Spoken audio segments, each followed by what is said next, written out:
It's good to see everyone that's here this morning, and if you're a visitor, we welcome you. And we have some visitors in our audience this morning from Washington State and also here in our community. We're glad that you're able to be with us. I want to talk this morning about the treasures in heaven, and I think this is good for us to get a perspective of what we really put importance on in life, what becomes the driving force behind what we do, and how that's going to play out in the end of our life or when Christ comes again as well.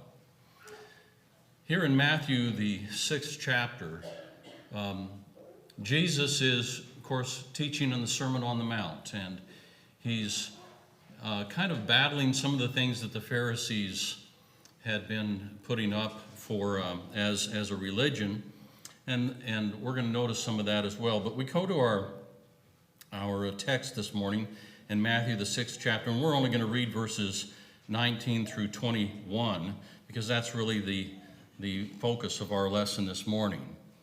And so Jesus says there, "Do not lay up for yourselves treasures on earth, where moth and rust destroy, where thieves break in and steal, but lay up for yourselves treasures in heaven, where neither moth nor rust destroys, and where thieves do not break in and steal. For where your treasure is, there your heart will be also." So when we read this text, it kind of brings the question to mind of, where is your heart? Well, he tells us right here in verse 21, he says, it's where your treasure is. And when we talk about the heart, of course, some people would say, well, I love you with all my heart. And we put our hand about our heart, but that's not what we're talking about. We're not talking about that physical heart this morning. It's talking about our motives, our attitude, our thoughts, our passions, our deeds, and so on. That's what Jesus is talking about here. What do you concentrate on, and what are you preoccupied with in life? What do you spend most of your time thinking about? Most of your time planning? What is most of your energy spent on? What particular object, if you want to say? What is it? When we wake up in the morning, what is it we're thinking about? And what is the driving force behind what we do all day long? Of course, we all have jobs, we all have chores, we all have things to do.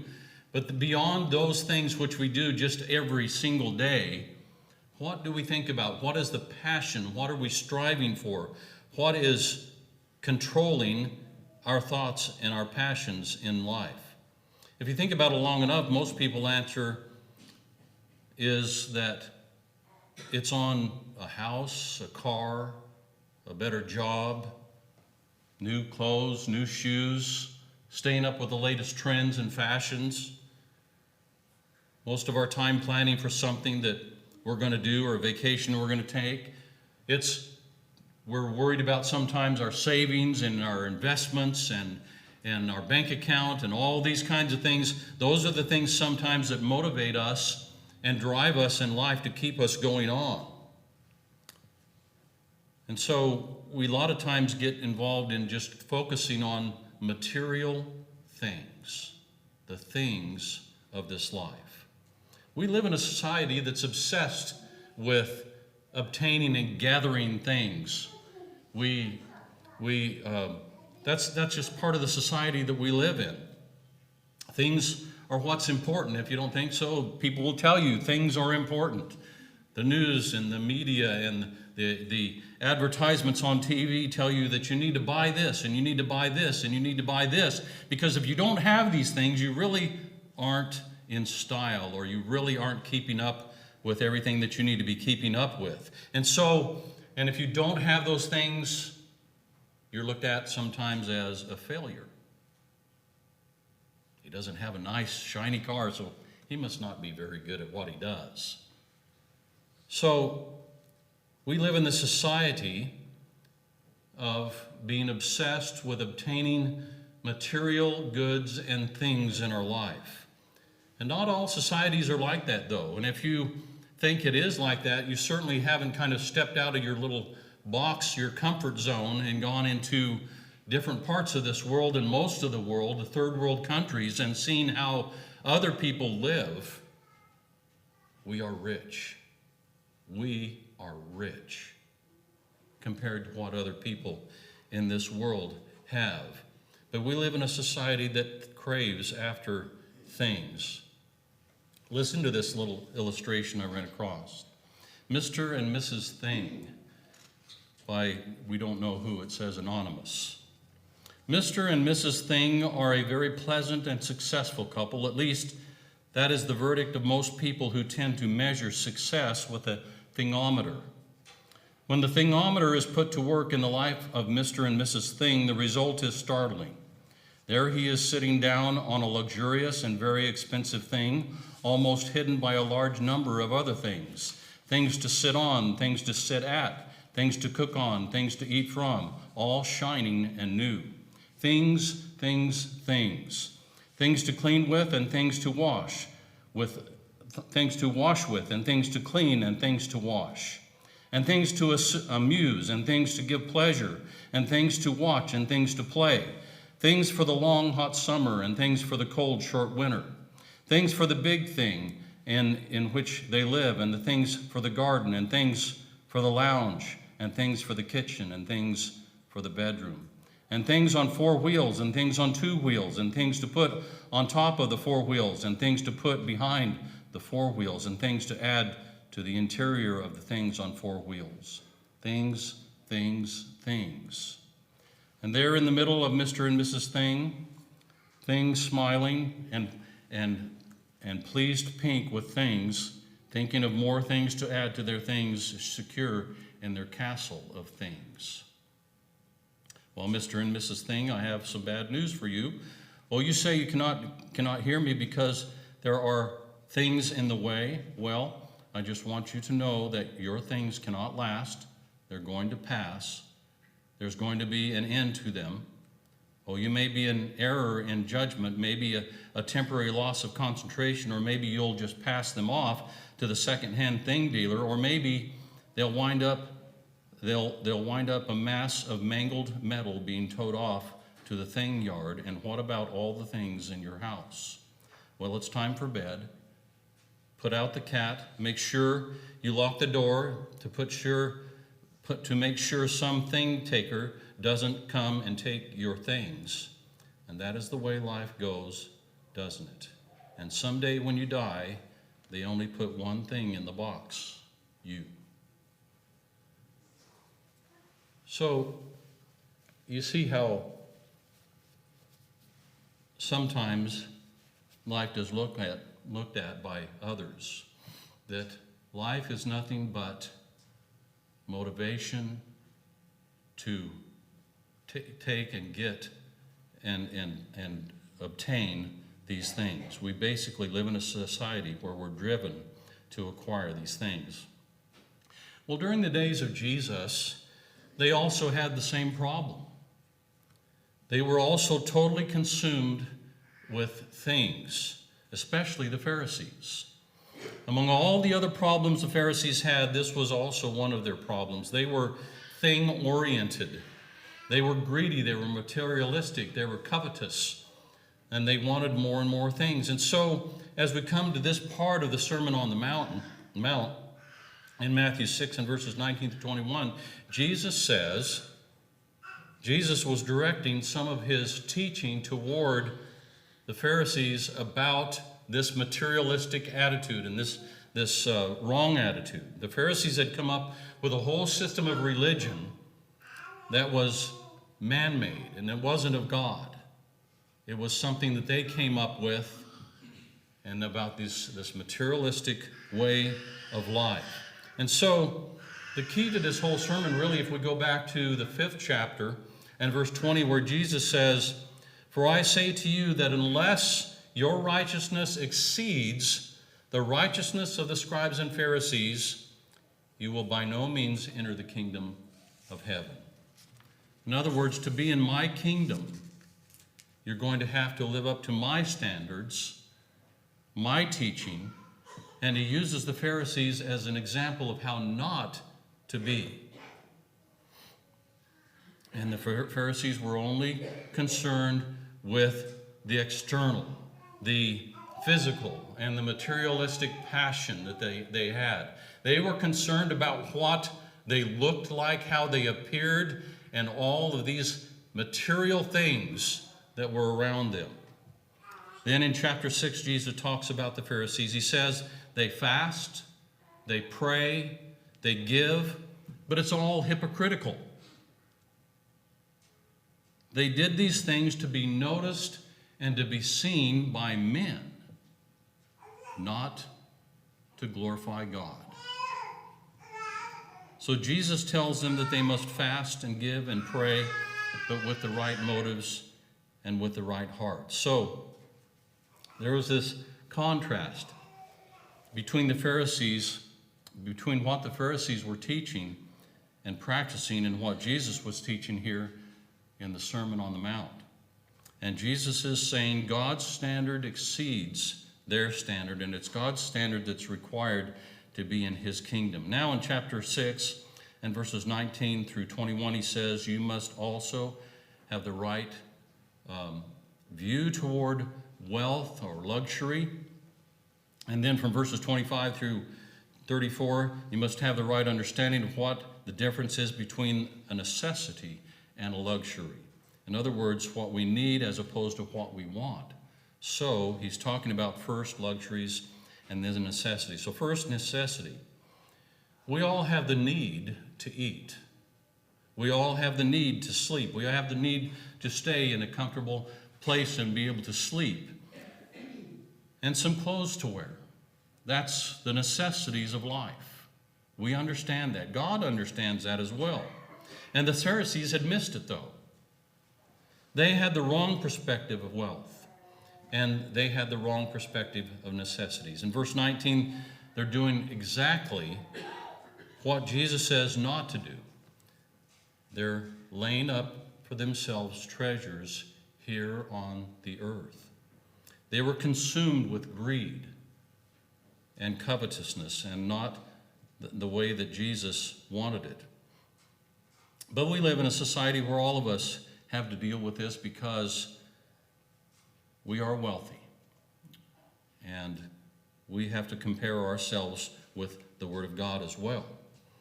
So these verses are talking about how we handle these luxuries that we have, this richness that we have sitting here this morning. So the first 18 verses of the chapter show us the hypocrisy of the Pharisees and their system of religion. And, wherever there's a false religion, there's a false teacher. And a lot of times there's greed involved as well. And the Pharisees were doing that very thing. They were using their religious system to line their own pockets. To them, to be rich meant to be holy. They would say, if you want to say, they would say, look at me, how much I've got. I must really be holy. Look at what I'm wearing. I must really be holy because God has blessed me. And God is blessing me because I am holy. That's what they thought. That's what they had in their mind. Well, we might say, well, where did they get that idea? Because in Matthew 19:24, it's easier for a camel to go through the eye of a needle than a rich man to enter into the kingdom of God. And that must have kind of floored the Pharisees when they heard that, because they were proud of their wealth. And they had the wrong understanding of their system of religion. And so they greedily gathered money, and the richer they became, the more they pretended to be to the people that this was a mark of their spirituality and righteousness. If they were wealthy, then they were thinking people would look at them as being righteous. And that's wrong. That's wrong. Well, I don't know where they really got this idea, but if we go back to the book of Deuteronomy and chapter 28, it might have begun to develop from some of the teaching here. When God had delivered Israel from the land of Egypt and brought them up to the edge of Canaan, the promised land, There were conditions for them to enter into that promised land. And on the basis of those conditions being met, there were the promises that they would receive, the blessings that they would receive.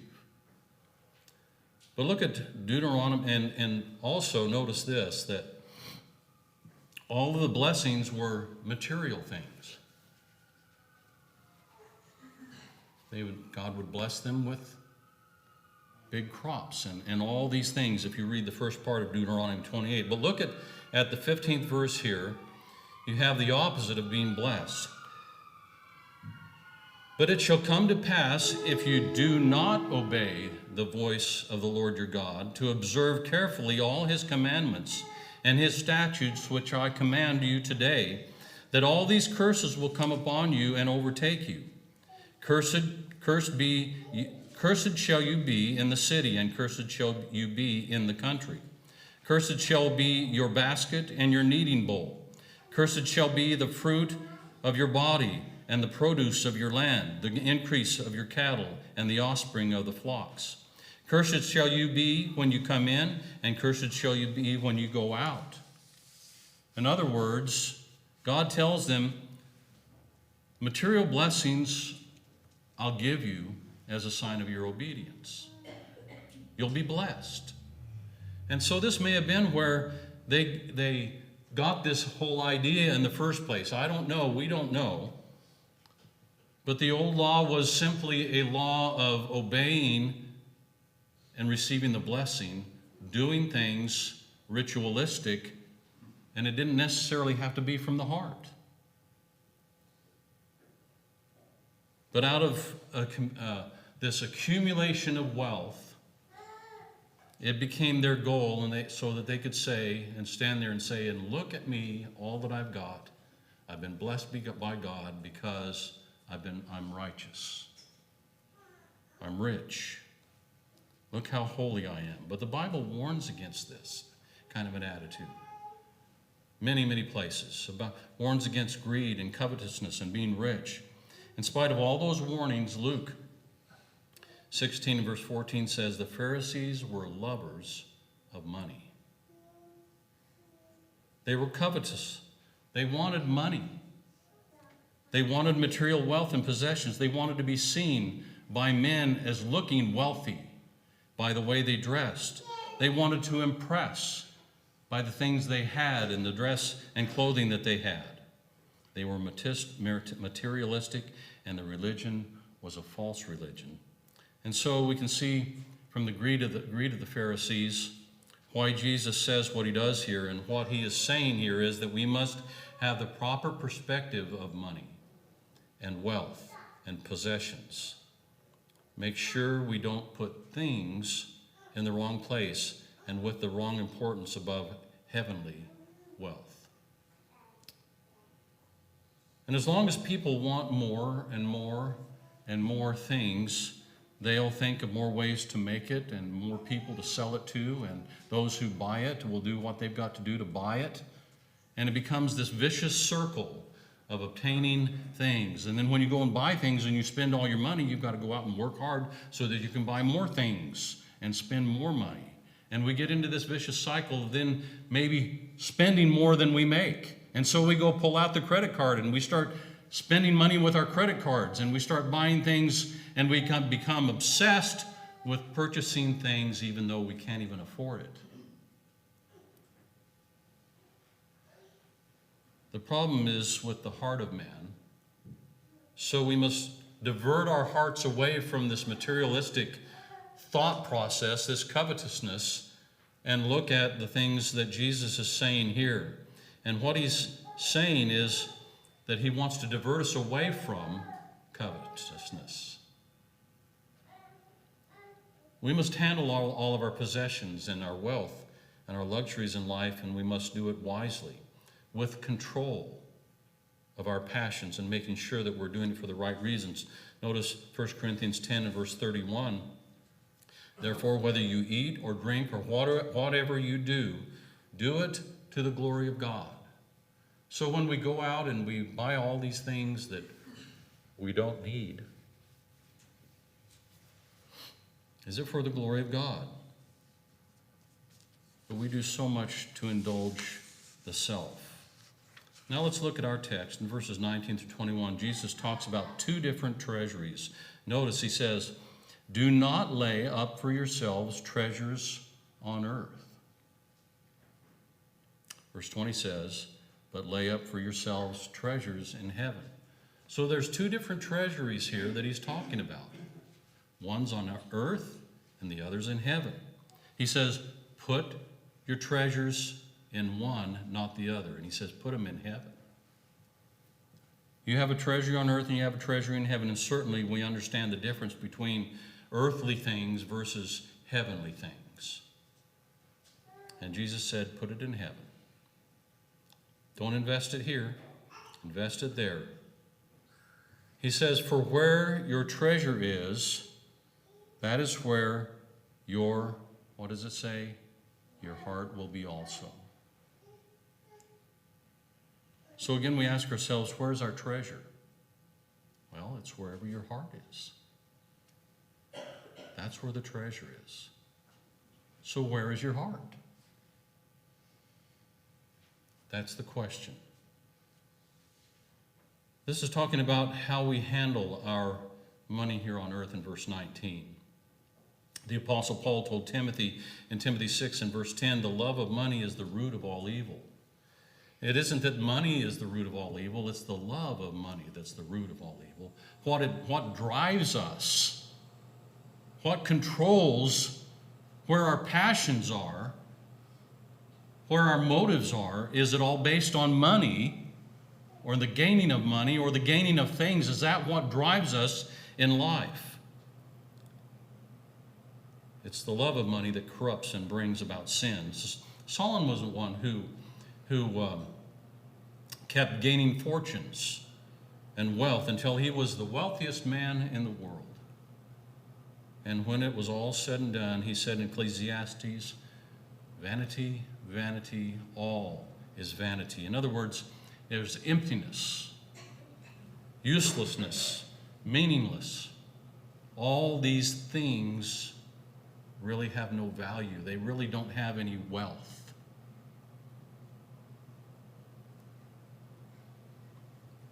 Ananias and Sapphira were husband and wife who decided that they were going to keep back part of the money that they sold some land for. Now, it was their money to do with as they wanted. But what they did was they deceived about what? The way they gave it. They gave the impression that they were giving all the money that they sold the land for when they only gave a portion of it. They wanted everyone to think they gave it all when they only gave a portion, and they lost their lives instantly. And Judas, who for a few pieces of silver sold out the Son of God. Greed, covetousness.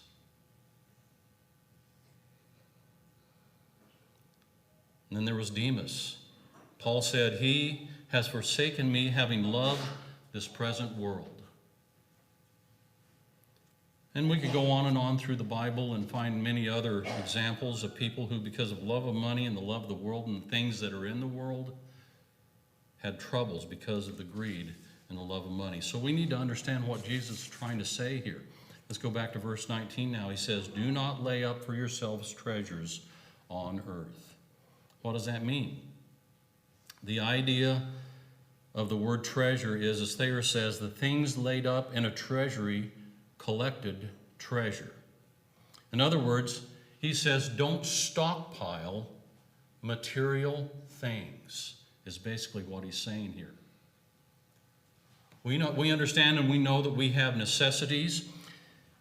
And so Jesus is talking about here not what we live on every day, but what we pile up because of greed and covetousness.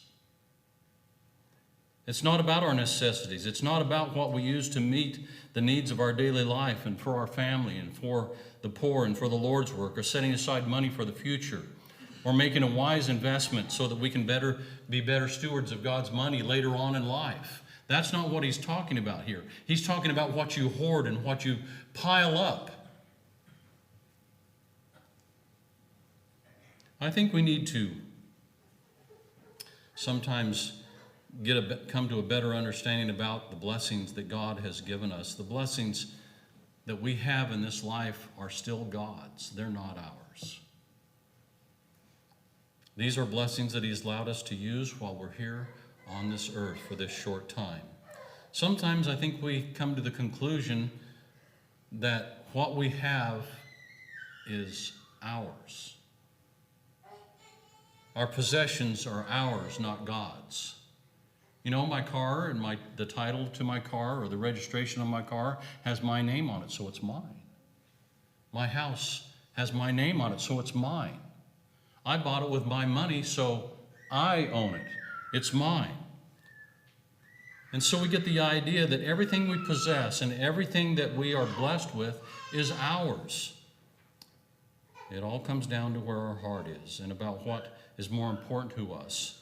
What is stockpiled up just to pile up for our own selves, or for what we stockpile up for heaven. That's what Jesus is talking about. He's talking about our luxuries here on earth and how we can become distracted by those luxuries if we're not careful, and the pursuit of them to where it becomes that total focus of our life, that's the only thing that drives us through life. So is he forbidding us to obtain these things? No. And we'll show you where that is. Is he forbidding us to have a bank account?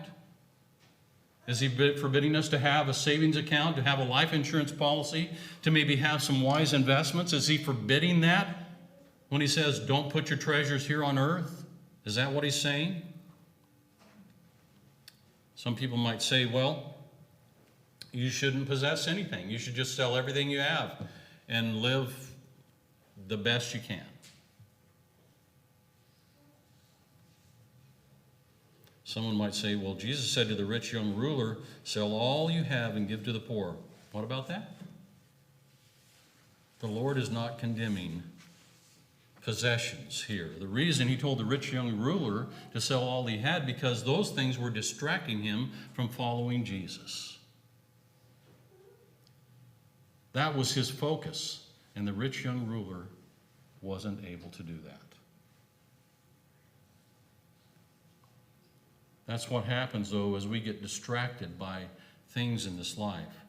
The Lord is not displeased with us when we have possessions.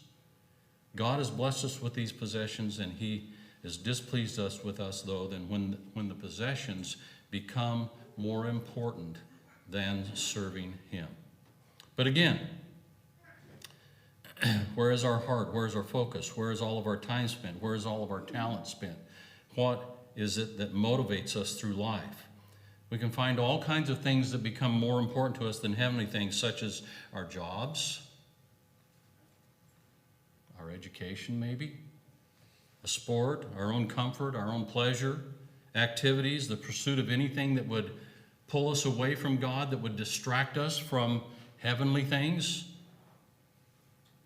But God tells us sometimes about what is more important to us. The Lord has given us many blessings and the right to possess those blessings.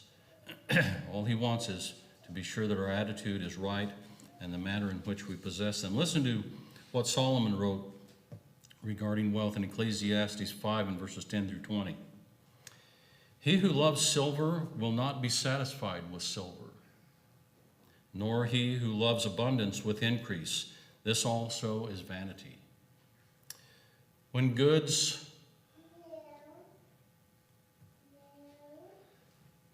increase, they increase who eat them.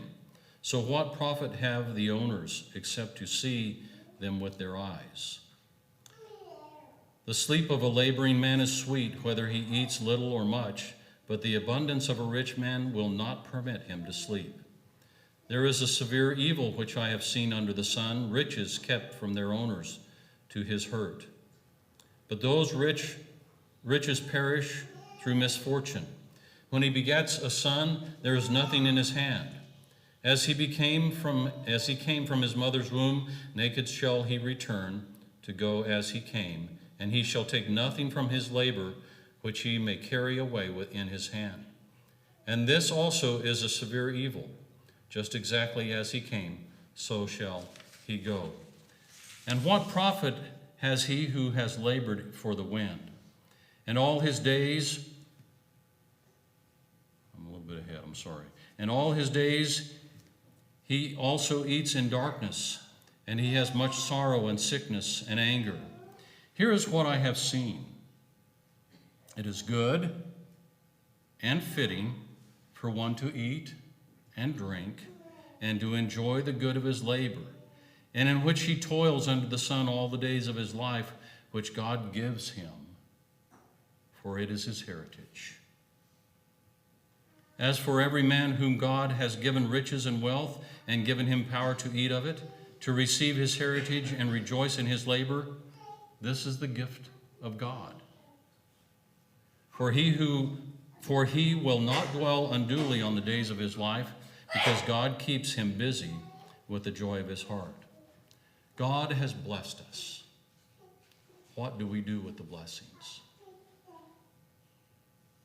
Do we squander him? Do we use it for our pleasure? To hoard up? Or are we doing it for his glory? Notice in Proverbs also 21 and 20, there is a desirable treasure and oil in the dwelling of the wise, but a foolish man squanders it. In other words, a wise man knows how to manage money, how to plan.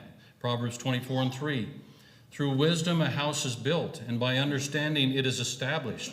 By knowledge the rooms are filled with precious and pleasant riches. In other words, a wise man knows how to build a house and fill it with these pleasant things for us to enjoy in life. God's not against that. God has given us these wonderful things. So we see then that the scriptures tell us that whether we are laying up treasures in heaven or laying up treasures on earth, it's not that we're not to possess anything,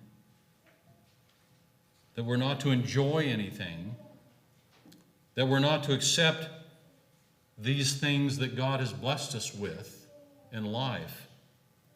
But what do we do with those blessings, and how do we deal with them? The New Testament says the same thing. Notice 1 Timothy 5 and verse 8. But if anyone does not provide for his own, and especially for those of his household, he has denied the faith and is worse than an unbeliever. So it is our duty also to go out and work hard so that we can provide, so that we can have the things that we need to sustain life as we know it, and enjoy the blessings of God. He isn't condemning being blessed.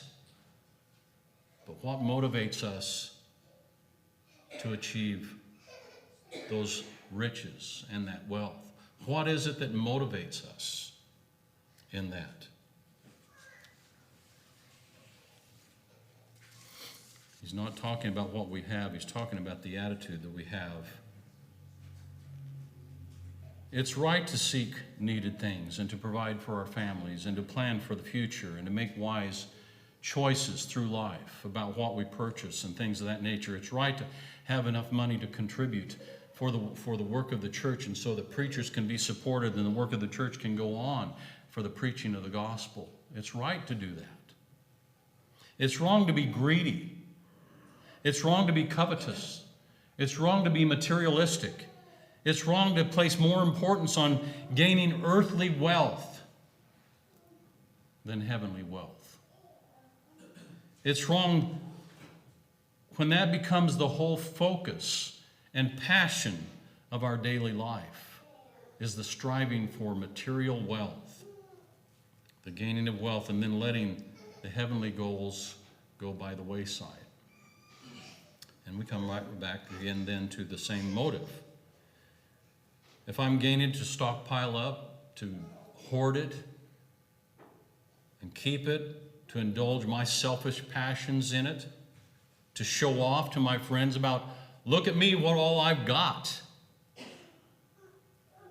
that's sin. That's a sinful attitude. Steve Jobs, one of the owners of Apple, worth about $10.2 billion at the time of his death at age 56, one of the wealthiest men in the world at one point, supposedly had this to say at his deathbed. He said, "I've reached the pinnacle of success in the business world. In others' eyes, my life is an epitome of success. However, aside from work, I have little joy. In the end, wealth is only a fact of life that I am accustomed to. At this moment, lying on the sick bed and recalling my whole life, I realize that all recognition and wealth that I took so much pride in have paled and become meaningless in the face of impending death. In the darkness, I look at the green lights from the life support machines and hear them humming mechanical sounds. I can feel the breath of God of death drawing closer. Now I know when we have accumulated sufficient wealth to last our lifetime, we should pursue other matters that are unrelated to wealth.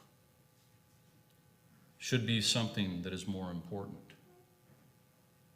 Non-stop pursuing of wealth will only turn a person into a twisted being, just like me. God gave us the sense to let us feel the love of everyone's heart, not the illusion brought about by wealth. The wealth I have won in my life, I cannot bring with me." Some said that that's a hoax, but it's still good words, still meaningful to us as Christians. So we ask ourselves the question, earthly wealth, for what? For what? I think about the work of the church that goes on sometimes on a shoestring budget, struggling and stretching for everything the church does. It isn't that we're giving it all that we can give, is it? It's just that we're possessive and we're materialistic with what God has blessed us with, isn't it? That's the problem. It isn't the issue of whether you have, it's the issue of what you do with what you have, whether it's for the kingdom of God and his purposes. Colossians 3:5 says, covetousness is idolatry. And that's what Jesus had in mind here in these verses. Money can become our God if we're not careful. And they can become an idol to us if we're not careful, if we're just consumed with piling up stuff. And that's what drives us in life. The selfish accumulation of worldly goods. If I want to invest, and if I want to pursue a successful business, and I want to be aggressive in that and honest in what I do and do the best I can for others and for God and for my children and my parents and the poor and those in need, and that's one thing. But when I start piling it up for myself in extravagant living and become materialistic and covetous, and that becomes more important than giving to God, then I've violated God's principle, and it becomes sin. There's an illustration of a rich man that passed away, and one of his acquaintances said to the other, "Hey, I heard that so-and-so died." He said, "That's right." He said, "Well, what did he leave?" And the friend replied, "All of it." That's what happens when we die. We leave all of it. So why? Why? Put our deposits in heavenly things, because that's what matters. That's what's important, not the earthly things. Put our importance, our passions, everything that we live for in this life. Now, it's not wrong to have these things, as we've noticed, but that should not be the driving force behind what we do, is to stockpile these things up.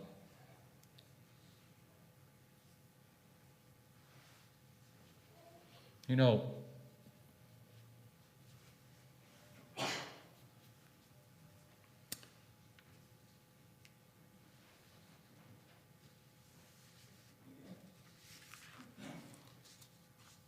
There is a danger, I believe, in having too many worldly treasures and becoming distracted by those treasures and not planning for our heavenly future. You know, one of the reasons that there is so much success in foreign works is because those people don't have the things to distract them from heavenly things. We're too distracted. The least little thing seems like it comes along, it distracts us from serving God, from worshiping Him, from reading our Bibles, from studying, and from helping those maybe who are in need. The things of this world, well, I don't have time to do that. What are we doing? We're putting more importance on things than we are on heavenly things, earthly things than heavenly things. Albert Barnes says this about verse 20 in our text. He says, "Do not exhaust your strength and spend your days in providing for the life here, but let your chief anxiety be to be prepared for eternity. In heaven nothing corrupts, nothing terminates, no enemies plunder or destroy. To have treasure in heaven is to possess evidence that its purity and joys will be ours. It is to be heirs of God and joint heirs with Christ to an inheritance incorruptible, undefiled, and that fadeth not away." 1 Peter 1 and 4. The heart, our affections, will of course be fixed on the treasure.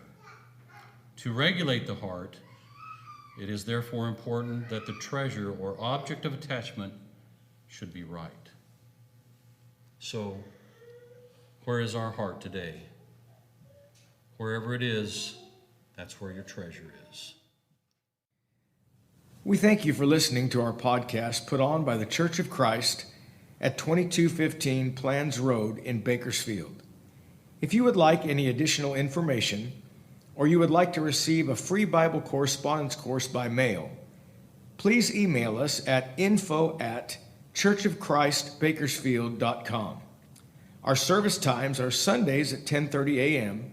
and 5 p.m., and Wednesdays at 7:30 p.m. Please make plans to join us. We would love for you to be our honored guest.